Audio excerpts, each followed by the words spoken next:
আমার এই কথা শুনে হয়তো কিছুটা হলেও ভেঙচি কাটতে পারেন, কিন্তু বাংলাদেশ যেভাবে ডমিনেটিং ক্রিকেট খেলেছে, প্রথম টেস্টে রাওয়ালপিন্ডিতে 10 উইকেটে পাকিস্তানকে হারিয়েছে।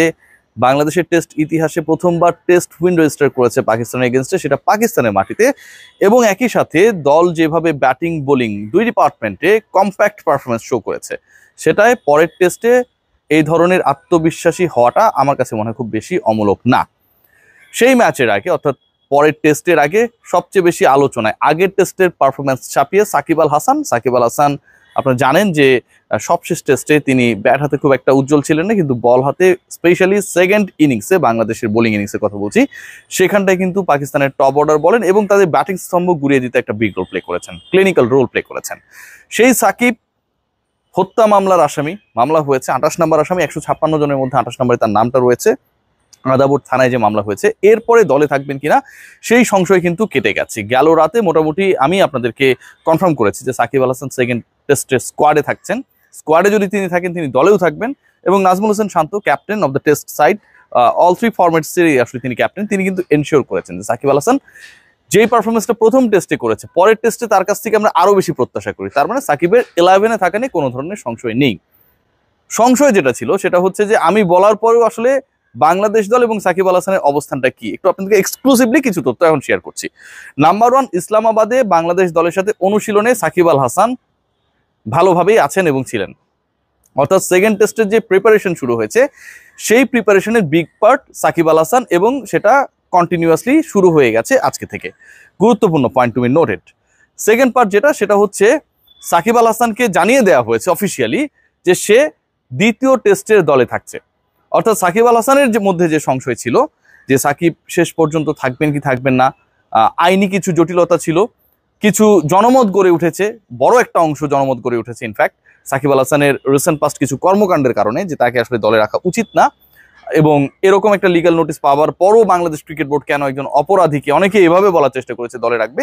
সো সেই জিনিসগুলো যেটাই হোক না কেন, দিন শেষে যেই মামলায় আসলে সাকিব আল হাসান জড়িয়ে গেছেন, জড়ানো হয়েছে, কেউ কেউ বলছেন ক্রিকেটারদের একটা বড় অংশ, মুশফিকুর রহিম, মুমিনুল হক থেকে শুরু করে নুরুল হাসান সোহান, যেটা একটা মিথ্যা মামলা। So regarding all this issue Shakib Al Hasan কিন্তু ফ্রন্ট ফুটেই রয়েছেন, কারণ মামলাটা যেহেতু তুলনামূলকভাবে বিশ্বাসযোগ্য না। বাংলাদেশ ক্রিকেট বোর্ড তাদের আইনি পরামর্শক যারা রয়েছেন তাদের সাথে কথা বলে সাকিব আল হাসানকে এই ভাইবসটা দিয়ে দিয়েছেন যে সাকিব আল হাসান পরের ম্যাচে থাকছেন, অন্য কোনো কিছু নেই, তার ভাবার দরকার নেই।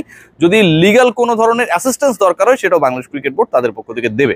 তার মানে ইস্যু দাঁড়ালো দুইটা, একটা হচ্ছে সাকিব আল হাসান অনুশীলন শুরু করেছেন, দ্বিতীয় যেটা সাকিব আল হাসানকে অফিসিয়ালি জানিয়ে দেওয়া হয়েছে। এবং চিফ সিলেক্টর গাজী আশরাফ হোসেন লিপু ভাই, আমাদের প্রিয় লিপু ভাই, তিনিও দলের সাথে রয়েছেন। সো ওখানটা আসলে কোনো মিসকমিউনিকেশন, মিসআন্ডারস্ট্যান্ডিং এর সুযোগ নেই যে সাকিব দলে থাকছেন কি থাকছেন না। প্রধান নির্বাচকই আসলে সাকিব আল হাসানকে কনফার্ম করে দিয়েছেন। ইনফ্যাক্ট আমি যতটুকু ঢাকা থেকে খবরটা পেয়েছি, লিপু ভাই আমাকে বলেন নাই বা আমিও যোগাযোগ করিনি তার সাথে, তবে ঢাকা থেকে এটা আমাকে কনফার্ম করা হয়েছে যে প্রধান নির্বাচকের মাধ্যমে সাকিবকে জানানো হয়েছে এগুলো নিয়ে যেন না ভাবে, তিনি যেন খেলায় মনোনিবেশ করেন। থার্ড পয়েন্ট, ইম্পর্টেন্ট পয়েন্ট যেটা, সেটা হচ্ছে বাংলাদেশ ক্রিকেট বোর্ডকে এখন পর্যন্ত সেই লিগ্যাল নোটিশটা পেয়েছে কিনা। গত 3 দিন থেকে আলোচনা শুনছি, ঢাকার কোর্টেই আসলে কি বলবো, কোর্ট থেকেই আসলে লিগ্যাল নোটিশ হচ্ছে আপনার সাকিবের এগেনস্টে যেটা জারি করা হয়েছে, এবং মামলাও হয়েছে ঢাকা শহরে। মজার ব্যাপার হচ্ছে এখন পর্যন্ত Bangladesh cricket board right now, যখন আমি এই ভিডিওটা করছি, লিগ্যাল নোটিশ পায় নাই। অর্থাৎ যেই আইনজীবী সাকিব আল হাসানকে দেশে ফিরিয়ে এনে তদন্তের মুখোমুখি করবার জন্য বাংলাদেশ ক্রিকেট বোর্ড বরাবর আইনি নোটিশ পাঠিয়েছেন, সেই নোটিশটা এখন পর্যন্ত ক্রিকেট বোর্ড পায় নাই। সো ক্রিকেট বোর্ড যদি না পায়, ক্রিকেট বোর্ডে কোনো অ্যাকশন নেওয়ার সুযোগ নেই। এবং ক্রিকেট বোর্ড কেন পেলো না, এটাও কিন্তু আমার কাছে একটা খুব ইন্টারেস্টিং পার্ট মনে হচ্ছে, কারণ ক্রিকেট বোর্ড ইচ্ছাকৃত পায় নাই বা ভুল তথ্য দিচ্ছে, এটার কোনো সুযোগ নেই ভাই, একদমই না। ক্রিকেট বোর্ড যেটা ফেয়ার তথ্য সেটাই প্রোভাইড করেছে, অন্তত আমি আমার সোর্স থেকে এটা কনফার্ম। ইস্যু যেটা, সেটা হচ্ছে যিনি লিগ্যাল নোটিস সার্ভ করেছেন, দ্য টাইম অ্যাকচুয়ালি তিনি যখন সার্ভ করেন তখনকার এবং তার পরবর্তী সময় কিন্তু প্রেক্ষাপট অনেক বদলে গেছে। যেমন কয়েকটা প্রেক্ষাপটের কথা আমি আপনাদেরকে বলি। নাম্বার 1, বাংলাদেশ রাওয়ালপিন্ডিতে 10 উইকেটে জিতেছে। সাকিব আল হাসান সেকেন্ড ইনিংসে 3 উইকেট নিয়েছেন, গুরুত্বপূর্ণ উইকেটগুলো নিয়েছেন, দারুণ ফিল্ডিং করেছেন।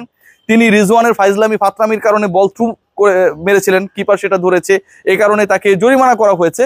মানে all the actions done by Shakib Al Hasan that time, মনে হয়েছিল যে তিনি অনেক ফিলান্থ্রপিক হয়ে কাজগুলো করছেন, অনেক বেশি দেশপ্রেমিক হয়ে বাংলাদেশের জন্য নিংড়ে দেওয়ার চেষ্টা, মনে হচ্ছিল কি এটা আসলে হয়েছে। সো এই সাকিব আল হাসানকে নিয়ে, রাওয়ালপিন্ডি টেস্ট জেতার আগের সাকিব আল হাসানকে নিয়ে যে ধরনের পারসেপশন ছিল, সেটা একটু হলেও পরিবর্তিত হয়েছে। পাবলিক ওপিনিয়ন তার পক্ষে গেছে অনেকটা। পয়েন্ট নাম্বার 2, ক্রিকেটাররা আগে কেউ সোচ্চার ছিলেন না, Tamim Iqbal behind the scene কাজ করছেন, অন্য ক্রিকেটাররা যারা বাইরে রয়েছেন ফেসবুকে স্ট্যাটাস দিচ্ছেন, সরাসরি মিথ্যা মামলা তারা বলছেন। বাংলাদেশ জাতীয় দলে চুক্তিবদ্ধ ক্রিকেটাররা সরাসরি বলছেন যে এই মামলাটা মিথ্যা, এটা আমার কথা না, তাদের কথা। সো এই সিনটাও তখন বা সিনারিওটাও তখন ছিল না। সো আইনি নোটিশ পাঠানোর পরে এই জায়গাগুলো ডেভেলপ করেছে। যেহেতু আইনি নোটিশ পাঠানোর পরে এই জায়গাগুলো ডেভেলপ করেছে, ওই নোটিশটা পৌঁছানোর ক্ষেত্রে আমার কাছে মনে হয় যে বা যিনি বা যারা আসলে যুক্ত তারা কিছুটা হলেও দ্বিধান্বিত হয়েছে। কারণ আইনি নোটিশ এর আগেও আমি পেয়েছিলাম, কাজী মোহাম্মদ সালাউদ্দিন, তিনি তার এগেনস্টে আমি আসলে সোচ্চার সবসময় ছিলাম, আবারও হব সামনে, শিওর থাকেন। ফুটবল ফেডারেশনে তিনি উল্টাপাল্টা অনেক কাজ কারবার করছেন, বাংলাদেশের ফুটবলকে গুড়িয়ে দেওয়ার ক্ষেত্রে কাজী মোহাম্মদ সালাউদ্দিন একটা বড় রোল প্লে করেছেন। এই ভয়েসটা হয়তো তিনি রেখে দিবেন ভবিষ্যতে আমাকে মামলায় জড়ানোর জন্য, সেটা যাই হোক। তো তখন আমাকে পাঠানো হয়েছিল এবং সেই লিগাল নোটিশটা যেভাবে পাঠানো হয়েছিল মামলা দায়ের করার জন্য, প্রথমে একটা ডাকযোগে পাঠানো হয়েছে, তারপর সরাসরি আমার পার্টিকুলার অফিস যেখানটায় আমি কাজ করতাম সেখানটায় পাঠানো হয়েছে, এরপর আরো একবার পাঠানো হচ্ছে। কিভাবে জানো? মানে টোটাল 3 বার আমি একই চিঠি পেয়েছি। সো ইন পার্সন কিন্তু বাংলাদেশ ক্রিকেট বোর্ডের কাছে নোটিশ পাঠানোর সুযোগ ছিল, সেটাও পাঠানো হয় নাই। ডাকযোগে পাঠালো, এতদিন চলে যাওয়ার কথা, কারণ 3 দিন হয়ে গেছে, গতকালকে অফ থাকলেও মাঝখানে আরো 2 দিন ছিল, কোনোটাই হয়নি। Bangladesh cricket board legal notice পায়নি। আমার কাছে মনে হয় এটাও আসলে কিছুটা হলেও সিনারিওটাকে চেঞ্জ হয়ে যাবার কারণে একটা পরিবর্তিত অবস্থান হতেও পারে। যে পয়েন্টটা আলোচনা করা খুব বেশি দরকার সেটা হচ্ছে বাংলাদেশ দলের টেস্ট স্কোয়াড যেটা, সেই দলে সাকিব আল হাসান থাকছেন, এটা নিয়ে যেমন কোনো ডাউট নেই। একই সাথে সাকিব আল হাসানের জন্য কিন্তু এটা অলমোস্ট আমরা লাস্ট চান্স বলতে পারি। কেন বলতে পারি?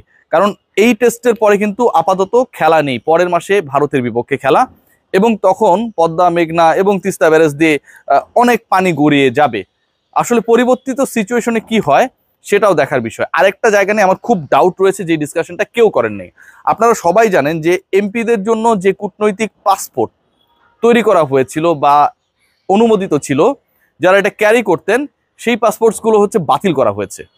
এখন সাকিব আল হাসান যদি বাই এনি চান্স সেই পাসপোর্ট ক্যারি করে পাকিস্তানে যেয়ে থাকেন, তাহলে তিনি পরবর্তীতে আমেরিকায় হোক কিংবা অন্য কোথাও হোক ব্যাক করবেন কিভাবে? এটা আমার একটা প্রশ্ন জেগেছে, আমার এই প্রশ্নটা জেগেছে। যেহেতু এই পাসপোর্টগুলো বাতিল করা হয়েছে, এখন তিনি পাকিস্তানে স্টে করছেন, এই পর্যন্ত ঠিক আছে, বাট পাকিস্তান থেকে বের হবার ক্ষেত্রে if Shakib Al Hasan is carrying his diplomat passport, যেটা তিনি এমপি ছিলেন সেই কারণে তার জন্য আসলে অ্যালাউ করা হয়েছিল, তাহলে সাকিব আল হাসান পাকিস্তান থেকে বের হবেন কিভাবে? হয়তো তিনি নাও সেটা ক্যারি করতে পারেন, অথবা সাকিব আল হাসানের জন্য সেই পাসপোর্ট তিনি ইস্যু করাননি, অনেক কিছুই হতে পারে, আমি কনফার্ম না ব্যাপারটা। কিন্তু যদি এমনটা হয়ে থাকে, এটা কিন্তু ভাববার বিষয়। সো বাংলাদেশ ক্রিকেটে যাই হচ্ছে না কেন, পরের টেস্টের পরেও আসলে অনেক ডিসকাশন থাকবে রাদার সাকিব আল হাসান এবং বাংলাদেশের পারফরমেন্সের বাইরে। কারণ সাকিব আল হাসান এরপর বাংলাদেশে আসবেন নাকি আমেরিকায় যাবেন, সেটাও কিন্তু বার্নিং ইস্যু। শুভকামনা টিম টাইগার্সের জন্য, সবাই ভালো থাকবেন।